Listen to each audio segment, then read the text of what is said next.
S ವೀಕ್ಷಕರೇ, ಕುತೂಹಲ ಕೆರಳಿಸಿರುವ ಶಿರಾ ನಗರಸಭೆಯ ಅಧ್ಯಕ್ಷ ಮತ್ತು ಉಪಾಧ್ಯಕ್ಷ ಸ್ಥಾನದ ಒಂದು ಚುನಾವಣೆಯ ಪ್ರಕ್ರಿಯೆ ಪ್ರಾರಂಭವಾಗಿರುವಂಥದ್ದು. ಈಗಾಗಲೇ ಕಾಂಗ್ರೆಸ್ ಪಕ್ಷ ಬಹುತೇಕ ಅಧ್ಯಕ್ಷರ ಚುಕ್ಕಾಣಿ ಹಿಡಿಯುವಲ್ಲಿ ಯಶಸ್ವಿಯಾಗುತ್ತೆ ಅನ್ನೋ ಒಂದು ಮಾಹಿತಿ ಕೂಡ ಇಲ್ಲಿದೆ. ಅದೇ ರೀತಿ JDS ಮತ್ತು BJP ಪಕ್ಷದಿಂದ ಆರ್ ರಾಮು ಅವರು ಕೂಡ ಅಧ್ಯಕ್ಷರ ಸ್ಥಾನಕ್ಕೆ ಒಂದು ಅರ್ಜಿಯನ್ನು ಹಾಕಿರುವಂಥದ್ದು. ಅದೇ ರೀತಿ ಕಾಂಗ್ರೆಸ್ ಪಕ್ಷದ ಜಿಶಾನ್ ಮೊಹಮ್ಮದ್ ಅವರು ಹಾಗೂ ಮೊಹಮ್ಮದ್ ಜಾಫರ್ ಅವರು ಕಣದಲ್ಲಿದ್ದರು ಅಂತ ಒಂದು ಮಾಹಿತಿ ಇತ್ತು. ಆದರೆ ಕೊನೆಗಳಿಗೆ ಗುಟ್ಟನ್ನು ಬಿಟ್ಟುಕೊಳ್ಳೇ ಇಲ್ಲ ಕಾಂಗ್ರೆಸ್ ಪಕ್ಷ. ಕೊನೆಗೆ ಅಭ್ಯರ್ಥಿ ಯಾರು ಅಂತ ಅಂದಾಗ ಈಗ ಜಿಶಾನ್ ಮೊಹಮ್ಮದ್ ಅವರು ಬಹುತೇಕ ಅಧ್ಯಕ್ಷರಾಗಿ ಆಯ್ಕೆ ಆಗ್ತಾರೆ ಅನ್ನೋ ಒಂದು ಸಾಧ್ಯತೆಗಳು ಕೂಡ ಜಾಸ್ತಿ ಇರುವಂಥದ್ದು. ನಮಗಿರೋ ಮಾಹಿತಿ ಪ್ರಕಾರನೂ ಕೂಡ ಜಿಶಾನ್ ಮೊಹಮ್ಮದ್ ಅವರು ಅಧ್ಯಕ್ಷರಾಗ್ತಾರೆ, ಕಾಂಗ್ರೆಸ್ ಪಕ್ಷದ ನಗರಸಭಾ ಅಧ್ಯಕ್ಷರಾಗ್ತಾರೆ ಅನ್ನೋದು ಒಂದು ಮಾಹಿತಿ ಇದೆ. ನಗರಸಭಾ ಉಪಾಧ್ಯಕ್ಷ ಸ್ಥಾನಕ್ಕೆ ಪರಿಶಿಷ್ಟ ಜಾತಿಗೆ ಒಂದು ರಿಸರ್ವೇಷನ್ ಆಗಿರೋದ್ರಿಂದ ಕಾಂಗ್ರೆಸ್ ಪಕ್ಷದಿಂದ ಲಕ್ಷ್ಮೀಕಾಂತ್ ಅವರು, ಅದೇ ರೀತಿ BJP JDS ಮೈತ್ರಿ ಪಕ್ಷದಿಂದ ರಂಗರಾಜ್ ಅವರು ಕೂಡ ಅರ್ಜಿ ಸಲ್ಲಿಸಿರುವಂಥದ್ದು. ಹಾಗಾಗಿ ನೋಡಬೇಕು, ಇನ್ನೇನು ಚುನಾವಣೆಯ ಪ್ರಕ್ರಿಯೆ ಒಂದು ಪ್ರಾರಂಭವಾಗದೆ ಅಷ್ಟು ತಡ. ಈಗೆಲ್ಲ ನೋಡ್ಬೋದು ನೀವೆಲ್ಲ, ಸಕಲ ಸಿದ್ಧತೆ ಆಗಿರುವಂಥದ್ದು.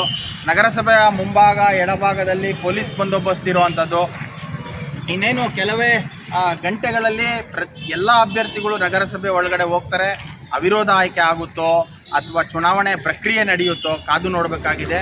ಹಾಗಾಗಿ ಈ ಒಂದು ಚುನಾವಣೆಯಲ್ಲಿ ಎಲ್ಲರೂ ಭಾಗಿಯಾಗಿ ಚುನಾವಣೆ ಆದರೆ ಚುನಾವಣೆಯ ಮುಖಾಂತರ ಅಭ್ಯರ್ಥಿಯನ್ನು ಆಯ್ಕೆ ಮಾಡ್ತಾರೆ. ಈಗಾಗಲೇ ಮಾಹಿತಿ ಇರೋದು ಕಾಂಗ್ರೆಸ್ ಪಕ್ಷದಿಂದ ಜಿಶಾನ್ ಮೊಹಮ್ಮದ್ ಮತ್ತು ಮೊಹಮ್ಮದ್ ಜಾಫರ್ ಅವರು ತುಂಬ ದಿವಸದಿಂದ ಹೆಸರು ಇವ್ರದೇ ಓಡ್ತಾ ಇತ್ತು, ಅಧ್ಯಕ್ಷರು ಯಾರಾಗ್ತಾರೆ ಅಂತ ಅಂದಾಗ ಈ ಒಂದು 2 ಹೆಸರು ಮಾತ್ರ ಕಾಣಿಸ್ತಾ ಇದ್ವು.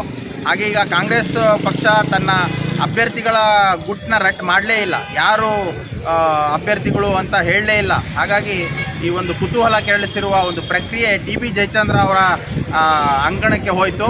ಈಗ ಕಾಂಗ್ರೆಸ್ ಪಕ್ಷದ ಶಾಸಕರು TB ಜಯಚಂದ್ರ ಅವರು ಕೂಡ ಗುಟ್ಟು ಬಿಟ್ಕೊಡ್ಲಿಲ್ಲ. ಈಗ ಚುನಾವಣೆ ಪ್ರಕ್ರಿಯೆ ಆದಮೇಲೆ ಗೊತ್ತಾಗುತ್ತೆ ಯಾರು ಅಧ್ಯಕ್ಷರು, ಯಾರು ಉಪಾಧ್ಯಕ್ಷರಾಗಿ ಆಯ್ಕೆ ಆಗ್ತಾರೆ ಅನ್ನೋದು. ನಾವು ಕೂಡ ಕುತೂಹಲದಿಂದ ನಗರಸಭೆಯಲ್ಲಿ ಬೀಳ್ಬಿಟ್ಟಿದ್ದೀವಿ ನಮ್ಮ ತಂಡದವರು. ಈಗೇನು ಚುನಾವಣೆ ಪ್ರಕ್ರಿಯೆ ತದನಂತರ ರಿಸಲ್ಟ್ ಘೋಷಣೆ ಆಗುತ್ತೆ, ಅದನ್ನು ನಿಮ್ಮ ಮುಂದೆ ತೋರಿಸುವಂಥ ಪ್ರಯತ್ನ ಮಾಡ್ತೀವಿ. ನೋಡ್ತಾ ಇರಿ ಶಿರಾ 24 ನ್ಯೂಸ್. ನಾನು ನಿಮ್ಮ ಬರಗೂರು ಅರ್ಷದ್.